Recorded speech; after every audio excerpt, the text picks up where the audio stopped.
There are two professional eulogizers, Bar Kipuk and Bar Avin. Okay. And Rav Ashi had the misfortune of saying to them, what would you say at my funeral? After Ravina died, Rav Ashi says, what will you say about me when I go? And what each of them said, he wasn't really happy with. And he was testing out this like a contractor. He wanted to see what was really what was the market. So at any rate, they each gave their own opinion. And one said one thing, and the second one said, no, I would never say that, but I've got something else to say. And he didn't like either of them, and as a result, he felt bad, and their feet turned upside down. Their feet twisted around. These two, that was their punishment for saying. I see. They weren't going to say any bad things. The truth is, that's the question. The question is, what was so bad of what they said? Right. And maybe it was not as good as Ravina. So it's not really clear what it was, but the Gemara ends up by saying these two individuals could never have were unable to give chalitza to their sister-in-laws, right. Because to give chalitza, she has to take off the shoe off the heel, right? And their heels were twisted around. Okay, that's the end of that. So what's the punishment for what did they do wrong? They said things I guess were not so supportive of Rav Ashi, and he gave them, this is like the Ayin Hara. What is an Ayin Hara? Yeah. How does an Ayin Hara work? What does an Ayin Hara do? Is an Ayin Hara fair? Do we believe in an Ayin Hara? Question they asked about the bottom line is, don't ask what they're going to say about you when you go. Right. When you go, you'll hear about it. But it's interesting what's happened in a way, because for years, let's say the rabbi gave the eulogy at many things, right? Right. And now it's starting, Family. we call him a professional in that sense, right? That's not the only thing he does, but in that sense. And now I see more families talking actually. Right. Not a professional, let's say, but actual. Right, correct. So. Right, it's very nice. It's very meaningful. I'm saying it's people going back. People who knew the deceased. Yeah. These people would have known the deceased too, no? You think not? Yeah, sure they would know the deceased. They asked my question. The rabbi knows the deceased too. But not in that intimate. Depends if you come to shul. Don't come to shul. He knows you. Doesn't know you.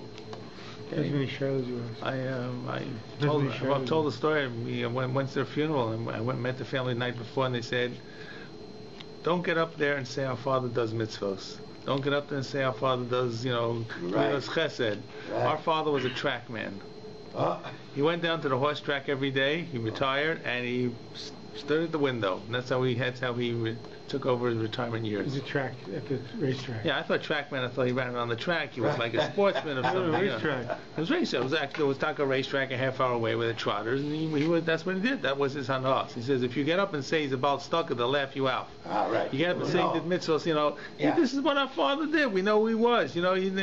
I don't know what I said, because you had to say it in a positive sort of way. You can always say something funny. The guy said the guy betting. Anyways, they like animals. So these are rabbis that these were not rabbis. These appear to be professional eulogizers, and to give eulogy, the best way I can explain a eulogy, first of all, the Gemara gave some examples, and the Gemara will give a few examples, is they were flowery, poetic ways of dirges. Think of Eicha. The book of Eicha is one big long dirge about the destruction of Jerusalem. It's not about a person, it's about a city and thousands of people. And Eicha is not written the city was destroyed, the people were exiled, they left. It's written how the city sits solitary. Eicha Yeshva Badaha, the city that was so full of people, in rhyme or in blank verse. There's a cadence to it, and that's how they spoke. And the singing, this lilting kind of statement, engendered all kinds of emotions and responses, and people crying, and it was actually very, very emotional. And that is why, when they say that you don't give eulogies on these semi-festive days, right, like Chol Moed, Erev Shabbos in the afternoon, Rosh Chodesh, Chanukah, it's because these eulogies were very, very sad. They were sad because of the way they were said. So anyway, but we're going to go on. So this is about these two guys, and now we have another story. Did they say anything good about this guy? Yeah, they said about who? About Rav Ashi? You're saying that they were punished for saying bad about him? No, they actually, if you read the story, it looks like they said very nice things about him. So what's the not nice enough? I can't.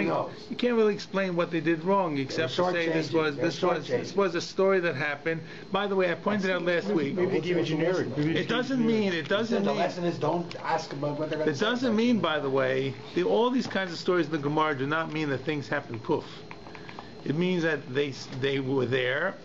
they said certain things, and you know what? And the people remember that eventually, as they got older, their feet got twisted around. So they said, why did the feet get twisted around? This must be the aftermath of what happened. This is how these stories kind of develop. So it's not, you don't have to read this as suddenly a boogaboo of a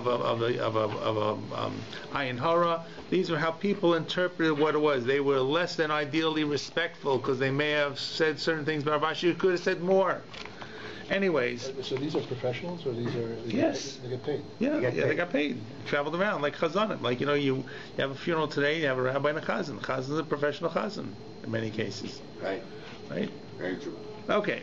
Now, having told one story about Bar Oven and Bar Kipuk, which actually told a number of stories, the Gemara has one more, which has no relationship at all to death and eulogies, but shows that they were quick of tongue or had a certain gift to be able to say things in positive ways.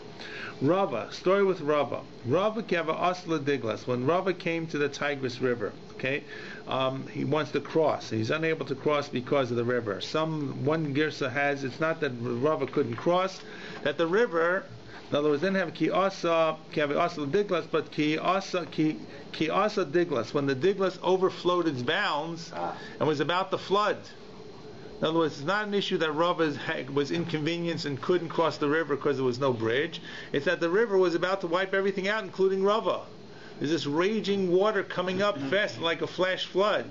And Rava says, what are we going to do? And he turns to Bar Oven and says, you say the words that will have an impact because you have a silver tongue. So Amalei Bar Oven. So Rava says to Bar Oven, either as he wants to cross or the river is coming up, the banks. Kum ema milsa.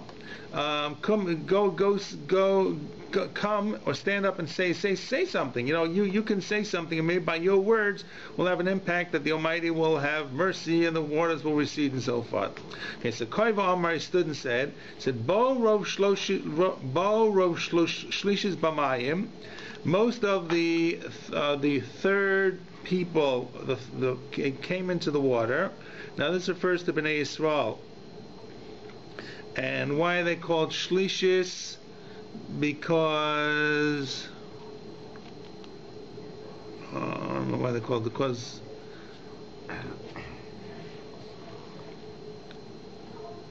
they're called shlishis, says Rashi, and the third. I think because the third item was always considered the best. There's a number of places in the Gemara where the third, like for example, the third-born calf was considered very tasty. So if you wanted to give a specialty, you didn't send any calf for the meal. You sent the third-born calf. So I'm not sure why the third. Maybe the crud is kind of swept away with the first two. But when it says the third of the nation, it doesn't mean the third of the nation. It means the nation of the third. You could say maybe 3 ovos, perhaps. So when most of the third came into the water, Zachor v'rachem, you remembered them and you had mercy on them. When they entered into the Yam Suf and they were there, so the city is split in half. We have turned or been misled away from you, like a woman turns away from her husband. Don't abandon us like the sign that you gave at Meimara, where they couldn't drink the waters, where the waters became potable and the water became healing and healthy and so forth. So this is the statement. I guess it has a lilting way to say it. Baal rov shlishis b'mayim zachor rachem ta'inu me'achrecha gishmi bala taznicheno kiyos meimara. And we don't have the end of the story, but the assumption is that the waters calmed down, right? And that's how the story is recorded, that he had the ability to use his power of speech in all kinds of positive ways, and as well to use at funerals. Okay. Rav Chanin, the stuff in the parentheses is simply just mnemonic about the names of the people we're mentioning here. Okay. Rav Chanin chasnei de Benesia have. This is a very sad story. Rav Chanin was the son-in-law of the house of the Nasi. Lahava koile bani. He had no children. He was childless. Boy rachme behavile. And he prayed, and sure enough, his wife conceived and gave birth. But the sad part, hahu yoma dehavile nach nafshe. The very day that the baby was born, Rav Chanin died. So this is like one of the, now once again, these are stories that stand out in people's minds. Here's a man who was childless for many years, prays, and finally his wife conceives, the child is born, and boom, he's gone. It's almost like a self-fulfilling prophecy. So at the funeral, the Safdanim, the professional eulogizers, got up to make a hone in on this. So Pasach Alei Hai Safdana. So a eulogizer, doesn't tell us who, he doesn't have a name like the case of Bar Oven or Bar Kopik, got up to say the following eulogy. Simcha latuga nepacha, happiness became turned into sorrow. Sason v'yagon nidbaku, the celebration of Sason and Yagon is a sadness, became tied together. I'll explain that in a moment. Be'ez simchaso nenach. In the time of his happiness, he sighed, we sighed, or they sighed, he sighed. When favor was shown, chen, avad chanino, that which he favored upon, which is that which was favored upon him, Rav Chanin, died. So avad chanino. So the chen, the person who had chen, was taken away. Now the Rishonim point out that the reason sadness and happiness are coming together, because the day that he dies is the day of birth. When is the bris? 8 days later, right? So let's see, does it work out exactly as the day before? So the shiva and the counting to the bris is dovetailing with each other, right? He dies is 1, 2, 3, 4, 5, 6, 7, and the next day is the bris. So as they're counting up to the bris, they're counting the shiva. They get up from the shiva and they go to the bris. So no, it's not just happiness and sadness happen together. They really were intertwined, and you can feel the pathos of the moment. That's what a hesped is. It's said in this form of poetry, this flowery kinds of terms that are used together. All right, who could say the only guy who was trained to know how to use these kinds of terms? These were not usually words or way they were put together. It was not the way people normally spoke. It's like a poet. Not everybody on the street is a poet. I once heard a Batkin. They don't quite get it. They don't quite know the person. So the stuff they say doesn't quite...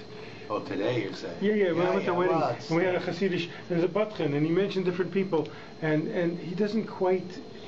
Because he asks you about the people. He asks you, right? He asks you, he gets some info, but he doesn't really. So that's because it's gotten commercialized. I imagine back in Europe, where there wasn't a whole lot of entertainment, and it was the same klezmorim that they've heard at every wedding and every event. I suppose maybe you're right. So they had people in town. There was a person in town who did this, and he knew everybody. Maybe he knew everybody. Okay, but the one he's got everything like that. Yeah. We're not in Europe anymore. No, I'm just telling you what I saw. Okay. All right. Now, so that's the story about this case. Now we have another story. This is the story of the death of Rabbi Yochanan. Rabbi Yochanan is a very important figure in Eretz Yisrael. He lives an extremely long time. We don't know exactly how long he lives. 80 years, 100 years. He seems to live forever. He says if you read the good Talmud Yerushalmi, he comes up again and again and again. He surely had a Richas Yomim. He is a very seminal figure for the Torah in Eretz Yisrael, and in fact, after he dies, it's not his fault for dying. After he dies, the political situation cascades further out of control because Rome becomes much more Christian and anti-Jewish and anti-Semitic, and the community in Eretz Yisrael really kind of shrinks down, and the learning in Eretz Yisrael really shrinks down. I mean, the good news at the same time, the Jews in Bavel are enjoying a tremendous amount of internal autonomy, a tremendous amount of peaceful times, and the yeshivot in Bavel are growing and growing. And eventually they move to Baghdad, right? They go from where Bavel was a little further upstream or downstream. But Eretz Yisrael is a real tsaros because it's under the Roman Empire. You got the Roman Empire and you have the Sasanian, the Persian Empire. The remainders of the Persian Empire, which becomes the Sasanian Empire. And you can split the line halfway between Iraq and between Eretz Yisrael and a bit of diagonal. What's the other empire you say? Sasanian. It's Sassanids, okay? Persians. They're Persians. But they ever fight each other? The Romans in there? But it never affected the Jews. What affected the Jews if you lived under the Roman Empire, and the Roman Empire is becoming rapidly anti-Jewish, it was very hard to be a Jew. Yeah. And so what happens is people are hiding, and people are running away, and people are being killed, and yeshivas can't meet, And as a result, really, after Rav Yochanan dies, which is around 320 or something like that in the Common Era, you find very little real significant learning taking place. Not saying there were Jews. There were always Jews there. We know there were always Jews in Israel. But the centrality of that community goes down. And in fact, that's why they suggest the Talmud Yerushalmi is much smaller. Not because there was less learning, but because it stops at a certain point. They weren't able to really build on it. It becomes fragmentary. If you read Talmud Yerushalmi, the sugyas themselves don't read as smoothly. You kind of feel there are gaps because there's a break in the learning that goes on. It's like a pre-edited document. I don't mean to say. It's like notes. It reads like notes, like a rough draft of notes. Yeah. Correct. So as a result, it's smaller and is much choppier, and that's why Talmud Bavli becomes preeminent. The more Talmud Bavli becomes learned, the smoother it gets. But it's more understood, more interpretations, and the Yerushalmi goes the other way. Okay, and we actually know the community really goes into a real tailspin, I should say.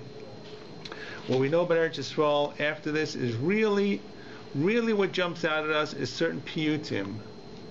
Right? It comes from Yanai and from some of the other Playtime in Eretz Yisrael, somewhere around the 8th, 9th century. But you don't really hear about learning. It's there, but it doesn't compare to Eretz Yisrael, to Bavel. So at any rate, here Rabbi Yochanan has died. The great Rabbi Yochanan. He dies after Rosh Lakish. He dies after Rish Lakish, correct. I'm saying, but I remember there was a big sugya. It was explaining how correct. How he how they got along and then they didn't get along. Didn't have an opportunity to have more fisticuffs. Right. Verbal fisticuffs. Correct. He missed Rish Lakish. Are we starting Asiko Lechanan Al Shmei or that part? I'm sorry. I skipped 4 words. Okay. I'm sorry. So this we're going to do Rabbi Yochanan, but I skipped the last 4 words of the previous sugya. Rav Chanin died. Right. And the Gemara ends off by saying Asiko Lechanan Al Shmei. They called the child Chanan in memory of Rav Chanin. Just one point about this, and it's an important one. The Rishonim point out that he's not called Chanin. Right. Who's named their father? Chanin. It's called Chanan. Right? And maybe it is, say this is the source, one of the sources why a person who dies young or tragically, right, you don't name. The custom is not to name someone after that, or they change the name. They change the name slightly. Someone who dies. Someone who dies. If someone dies young, normally you name a kid after somebody who died. Right. What he's saying is, but if that person died young or tragically, maybe you don't want to name right. it. Maybe I thought children that died like after a few. Not the children. Stillborn children. I'm talking about adults. If an adult dies young, a person dies young, a person dies tragically. Right. So the custom is not to name the child after that person. Because you want to. Right. Now, of course, you could be naming after the person that person was named as well. Certain names tend to repeat themselves. Correct. Like the family. Moshe. Every generation is a Moshe. Yeah. Correct. But I'm saying, but if or what they do many times, they will adjust like a middle name. Okay, that's one of the ways to get around it. Sometimes people are not that careful about it, but they say this might be when you see that his name was Chanin, they called him Kanan. Okay. Oh, because you never name, like if you have a relative who's like in jail, or you don't really name it. You don't like. Or not the exact. Yeah. Someone who's like, did something and whatever. You got it. Is in public disgrace. You don't really name that. Was there a Hanan? Was there a Hanan? Must be a Hanan. I mean, Hanan and Chanin come from the word Chain. It's Hananya. You're saying the real name here is Chanin. Well, we're told, the story is told, is Rav Chanin, and they call the kid Hanan. Right. But was there a Hanan before this? Like, was there Hanan? I don't know. I don't know. A lot of these names that people are called in the days of the Gemara are very unusual names. Right? I mean, they're one of, so to speak. Are they Aramaic? Like this guy Bar Kupik. Bar Kipuk and Bar Oven. Oven is a reasonable name, but the other Saftan we had last week was the guy Bar Kipuk. His father's name was Kipuk. What kind of name was Kipuk? Is it Aramaic, maybe? It's maybe Aramaic. I don't know. Okay, who knows? Okay. So that's like right. So Kinoch Nafshid Rabbi. Thank you for making me not skip that because I wanted to say that. Kinoch Nafshid Rabbi Yochanan. Possibly Rabbi Yitzchak ben Elazar. So Rabbi Yitzchak ben Elazar opens up and gives the first eulogy at the Levaya of Rabbi Yochanan, or after he dies. And he says as follows: Kasha hayom liyisrael Kiyom bo shemesh batzarayim. This day is difficult for the Jewish people as the day the sun set in the middle of the day. As Amos says, D'chsiv v'haya bayom ahu ve'beisya shemesh batzarayim. Amos is talking about the destruction of the Jewish people, and on that day it's going to be such a bad destruction, says Amos, prophesizing the future, the sun will set in midday. That's always considered a bad sign when it gets dark in the middle of the day. It's pitch black, like an eclipse is a bad sign, darkness is a bad sign. So, and what day is this? So Amos, even though we don't know what Amos is referring to, from Rav Yochanan, and Rav Yochanan himself said when he was alive, so they're applying the eulogy to Rav Yochanan, and they're including something Rav Yochanan said about the pasuk. Ze yomo shel Yoshiyahu. When this is the day that Yoshiyahu was killed, right, when he falls in the battle of Megiddo, and he's fighting against Paro Necho. This is the beginning or the last. This was Yoshiyahu was a righteous king, and cleans up a lot of the idol worship that's found in the temple. It doesn't do a perfect job, but it does a very, very good job, and is a reasonably good monarch and a just monarch, and this is on the way to Churban Abayis eventually. This is the year 603, I believe. Paro, the king of Egypt, is Paro Necho. It's called Paro Necho Yatzim Olimp, and the king in Bavel is already Nebuchadnezzar. And these were the two mega powers of the ancient world. Paro Necho is going to fight Nebuchadnezzar. This is the battle of the ages. This is like United States and Russia in the height of the Cold War, or Nazi Germany and the United States in the height of World War II. And Paro Necho is traveling up the coast because he's in Egypt. He has to get to Babylonia, taking the coastal road along Israel, and he doesn't want to bother the Jewish people. Can't say it's really pleasant having soldiers run through your land, and they probably do destruction. Who knows what they're doing while they're running through? But Yoshio reacts very negatively. He says, this is a terrible thing. He's coming to my land. I'm going to stop him. And the prophet tells him not to do it. Says it's the Why did he tell him not to do it? Because don't start up with big guys. Because you won't be successful. He says, because it's the will of God. This is a battle that's set. He told him not to go. Now, Yoshio goes nonetheless. He goes to battle. But he's a righteous person. Yes, he is a righteous person. But he decided something based upon military decisions. It would be a logical military decision if the country is coming through your country. You know where they're going. You don't know if they're going to stay on the road. You're going to turn right and go right up into the cities. And even if they go up the coast, there's destruction and pillaging that's going to take place. You can't get away from it. So there's this big battle in Megiddo. The city of Megiddo is in northern Israel. There's an archaeological dig there today. Yoshio is riddled with arrows. He's gone. He's dead. Okay? He dies. And then that's where we take Ruach HaPeinu Mashiach Hashem. That's where the refrain comes from. He was the anointed of God, and he's dead. And I think Tzidok Adin comes out. Tzur Tmeim Palo.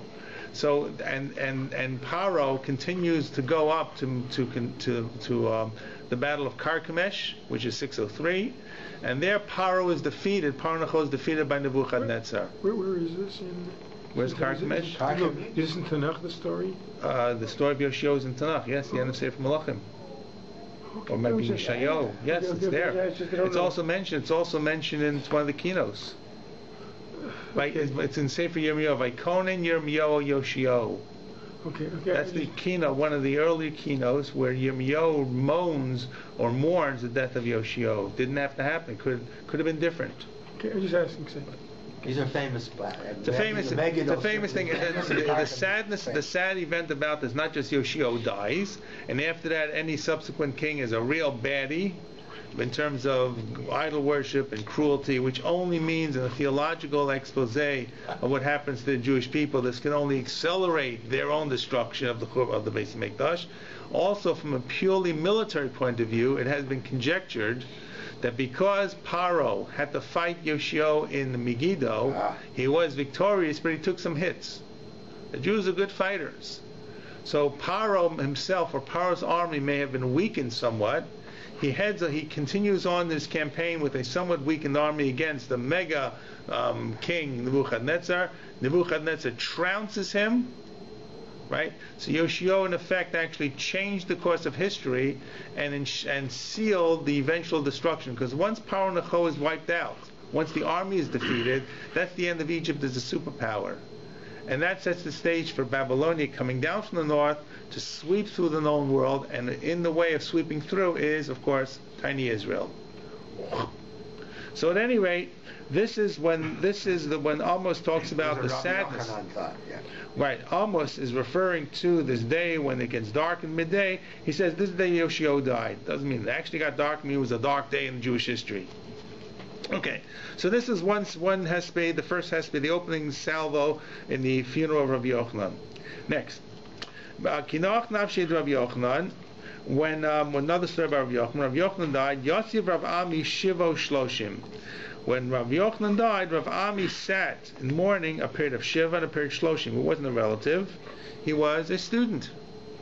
Right? We learned earlier on, or a couple of weeks ago, the custom that they would actually mourn when the great rabbi, the BAYT, the Rosh Yeshiva, the Nasi would die and so forth.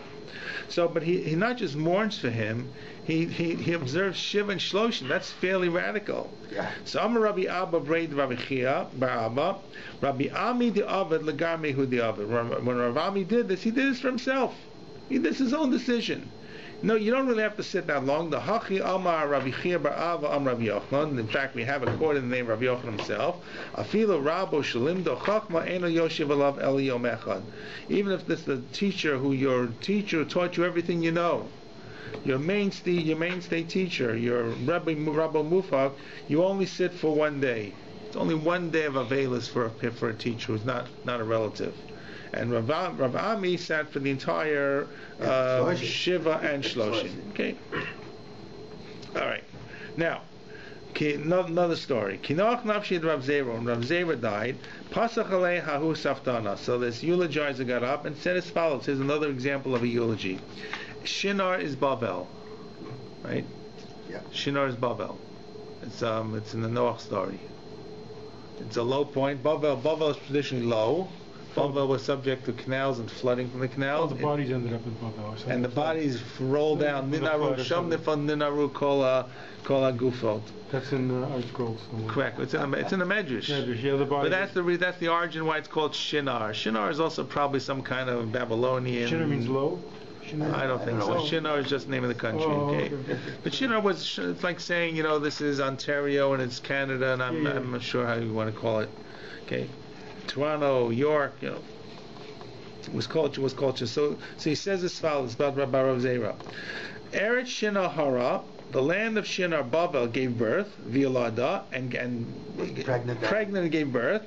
Eretz Svigidla, the land of the heart, this is Eretz Yisrael, raised him. Shgidla Shashua raised its treasure. So Aina La Amra Rekes.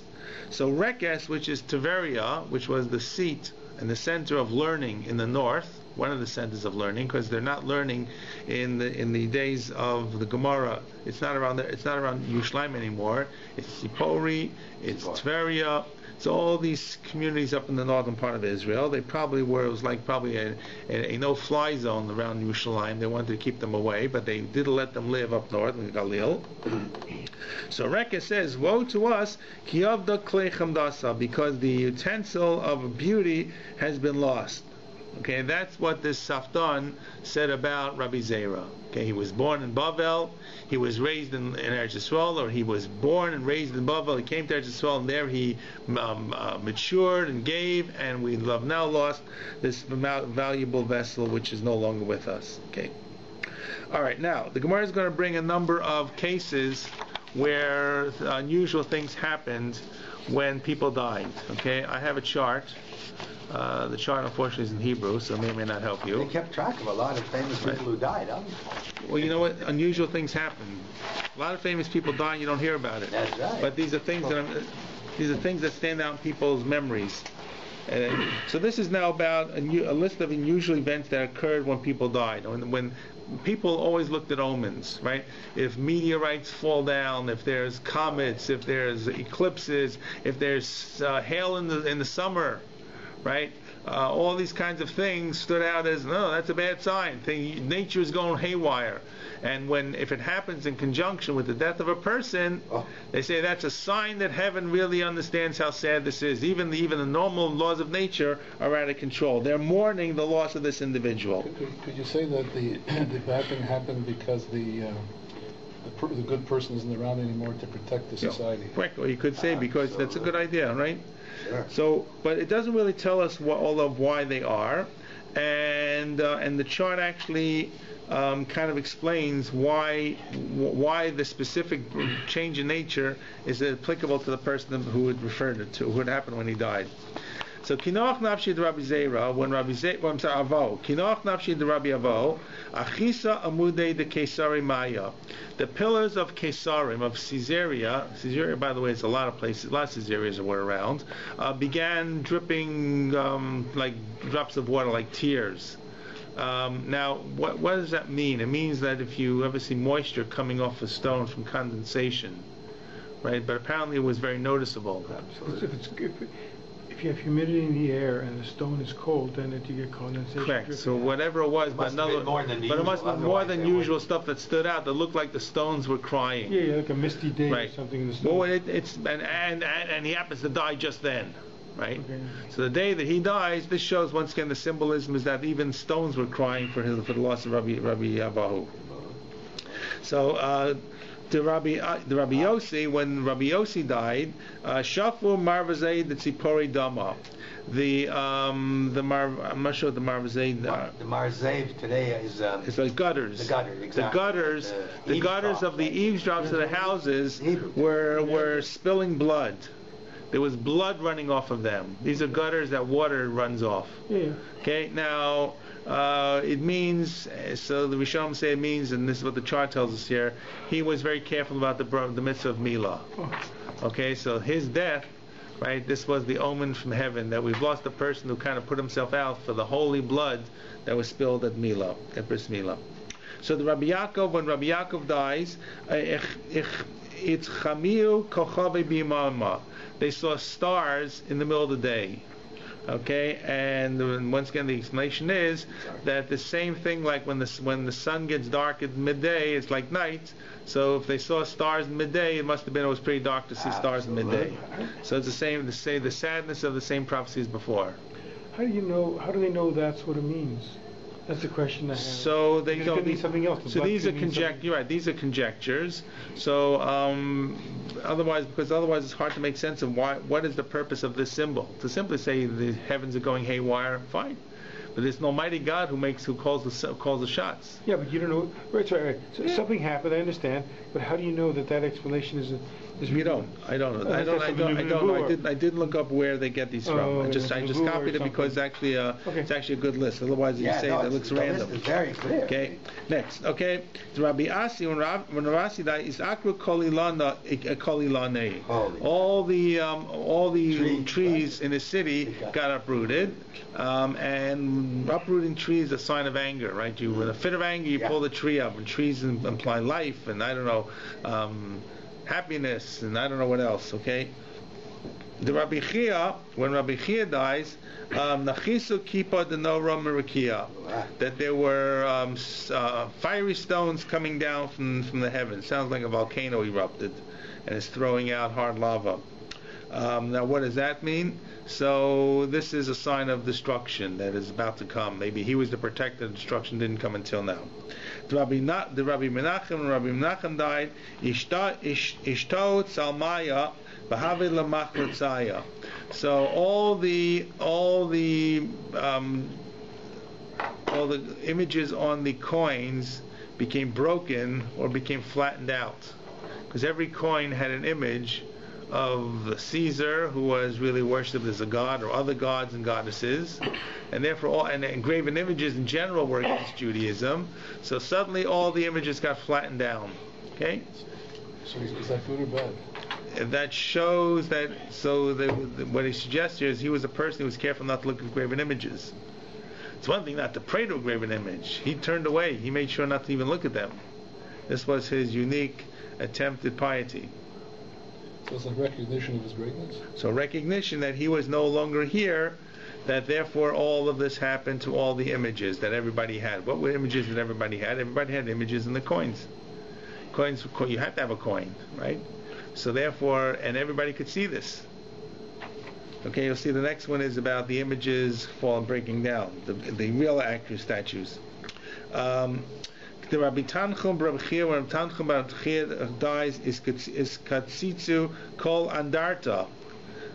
All these statues, right? Today a monument in Israel is called an andarta.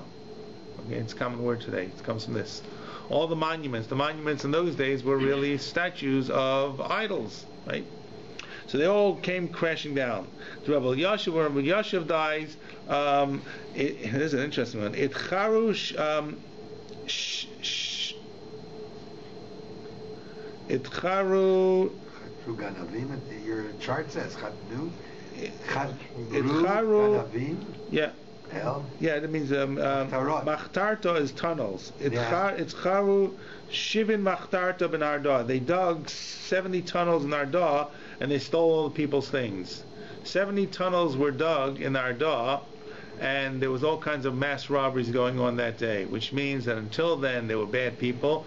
They couldn't be successful because of the schus of Rabbi Yashiv. He passed away. The schus, the protective barrier, just kind of crumpled away. The Rav Hamnina, Nechisa Kipa de Barda. When Rabbi Hamnuna died, there came down all kinds of hail. Barda is from bara, so Kipa, stones of hail.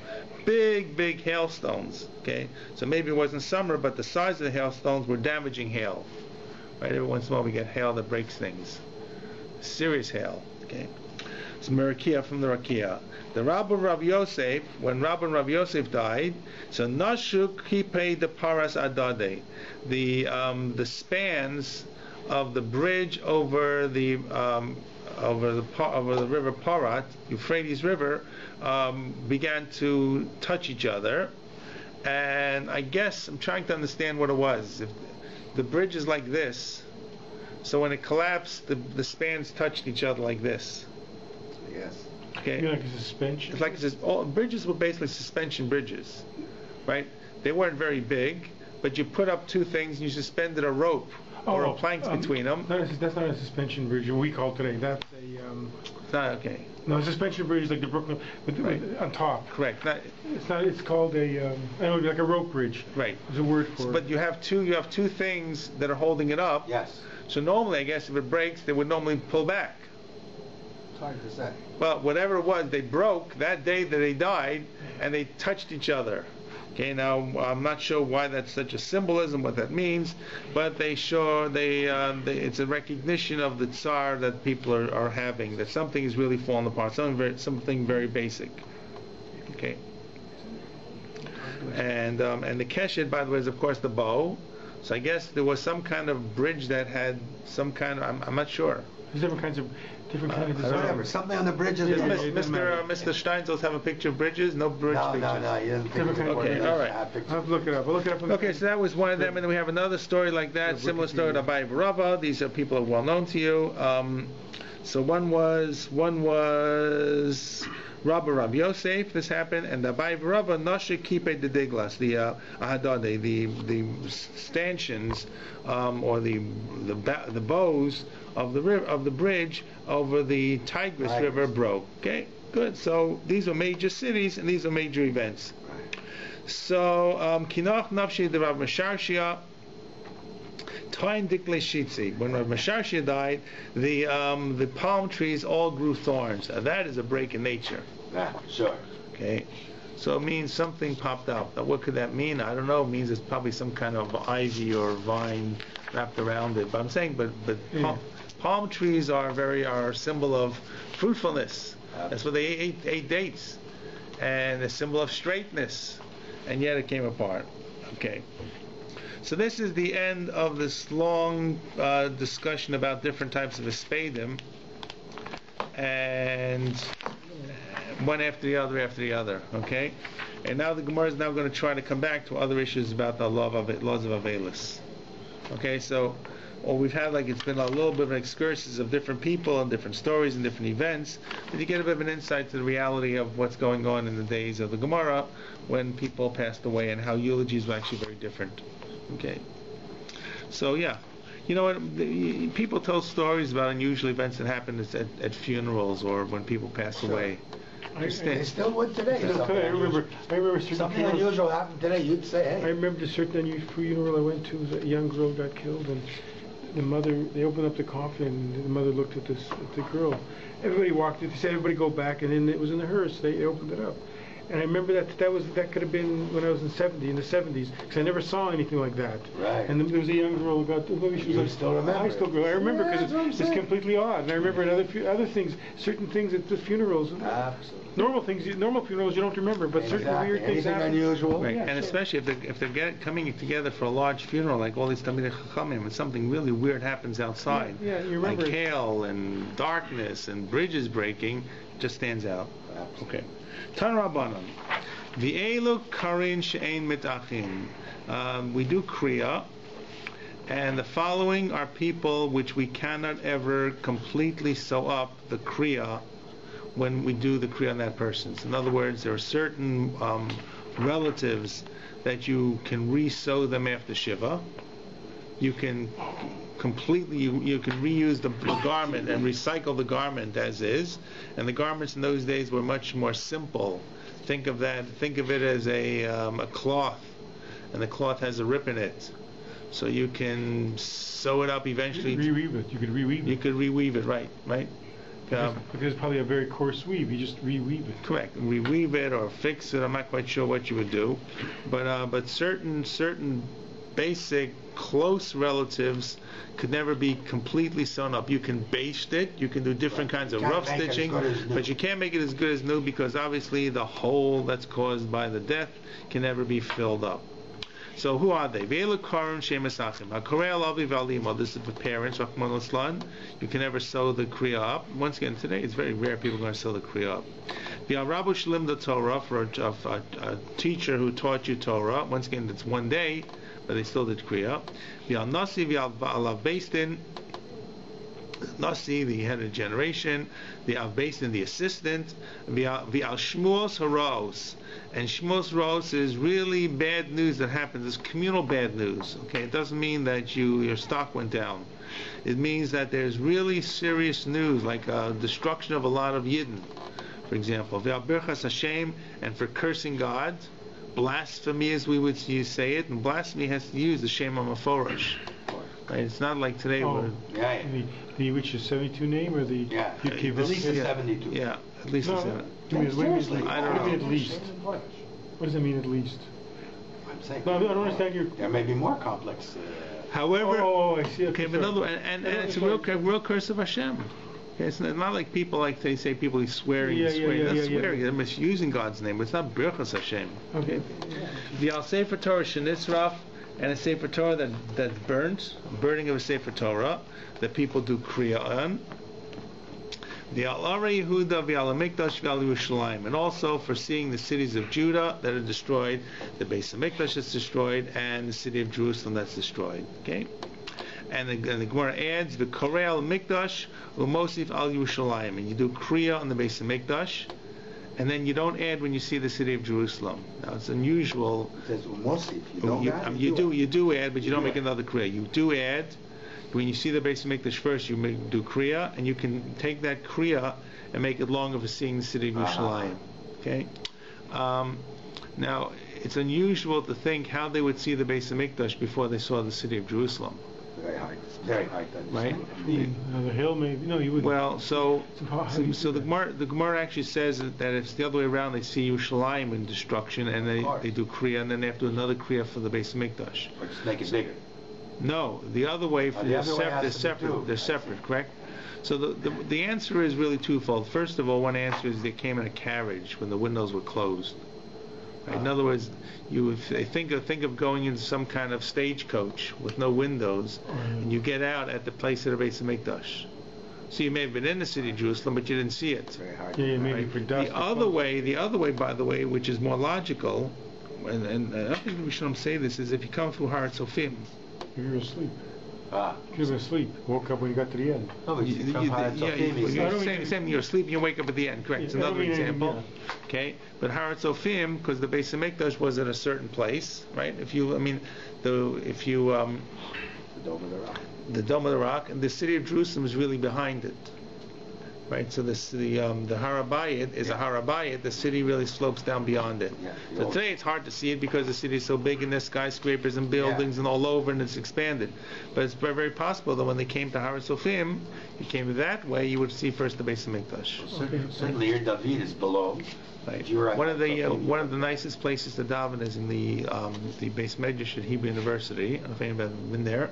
They have a Beis Knesses, and it actually faces towards Harabayit, and you actually higher. Harat Sofim is higher than the Temple Mount, and it's built like a theater, but the theater it's a very narrow theater. Think of a small theater. It comes down, and you're all facing this front window, this massive front window that's wide open. It's wide clear, facing towards the Temple Mount.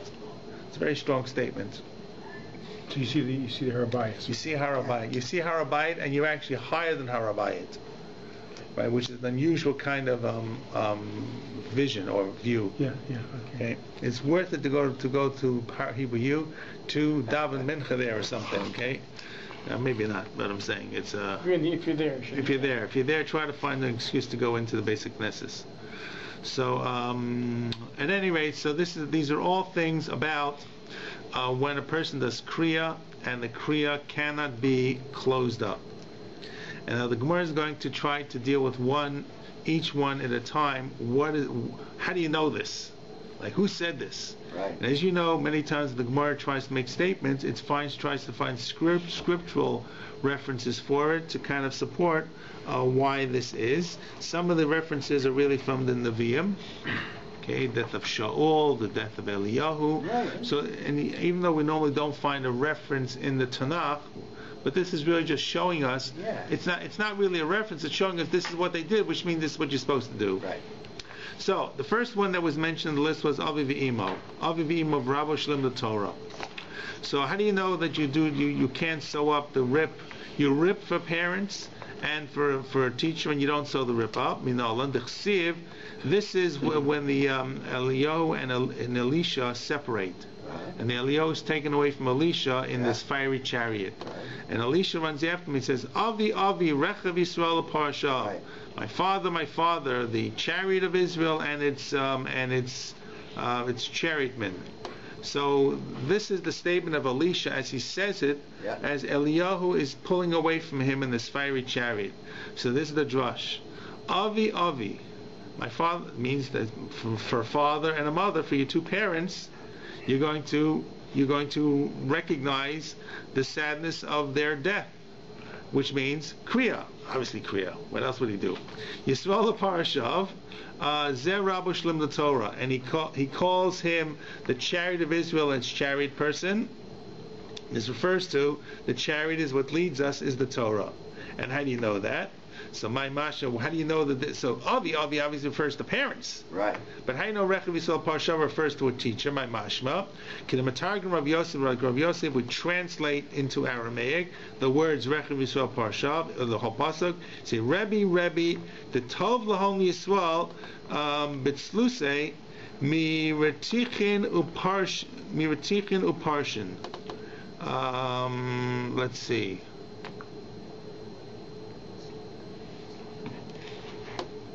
How they translate this? My teacher, you are better to Jewish people with your davening from what's with Tichin and Parshin. He translates Mirechev Uparashim. Mirechev Uparashim. Okay, so you are better through your prayers, right? You're better through your prayers to save us than all the chariots in the world. Right. So when Elisha is crying Rechav Yisrael Parashav, he's saying, my teacher who's leaving, who's better than all the chariots that I couldn't to protect me. So his teacher is who? Elijah. So did he protect them with the chariots? But he's making, in other words, the fact that the Tanakh records the statement of Elisha creates a remez. It's no more than a remez, it's no more than a hint that there are different categories of death and separation that he's referring to. One is Avi, two parents. Rechav Yisrael Parasha, by my teacher, who I'm referring to as a chariot, not because he's going to a chariot, but because his prayers protect us better than all the physical chariots that we could ever have. So there was protection while he was alive. Yeah, correct. Yeah, right. Okay. So obviously you're all going to say Eliyahu didn't die. Yeah. Right? I wouldn't say what he did or he didn't. So the Gemara's going to ask that in 2 or 3 lines. The Gemara's response is, you're right, he didn't die, but for Elisha, he's dead. Because he's not on the earth? Yeah, because this was his teacher. Elisha is being taught, is being mentored the whole time by Eliyahu. Yeah. What's the one early in the Torah, the one who did just Veinen? Chanoch. Okay. Chanoch. We don't have a eulogy for him. I agree, but we don't know what happened to him either. Okay. So, yeah. But and more importantly, not just Eliyahu leaves alive. We believe that Eliyahu comes back, right? Kisei Eliyahu, Bris Milah, Kosh Eliyahu.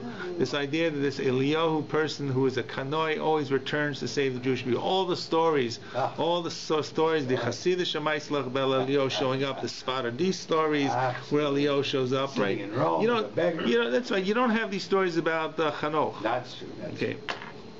Okay, let's finish up a little bit here. So the Gemara says, so therefore you see he commemorates the sadness of their death, and the way to commemorate that is the unspoken part of this is that when you're sad, you rip your garments, right? So therefore he's not just crying out; he's crying out. He must be doing kriya at the same time. Once again, it's only a remez. Now, how do you know that you don't sew it up? V'lo misachim. How do you know that you don't sew it up? You can't sew it up. Minal dechsiv vaychazek bivagadav vaykarem l'shnayim kroim. He holds on to his garment, and I'm trying to see where it's from. I think it's the same place. Could be. It doesn't sound familiar to me, but the first one's very familiar. Shabbat. Malachim bet. Sorry, I didn't mean to. No, I wanted to look at it myself. Malachim BAYT. The other one's Malachim BAYT, Yud BAYT, and then it says this one here is it says Sham, but it doesn't say where Sham. Right.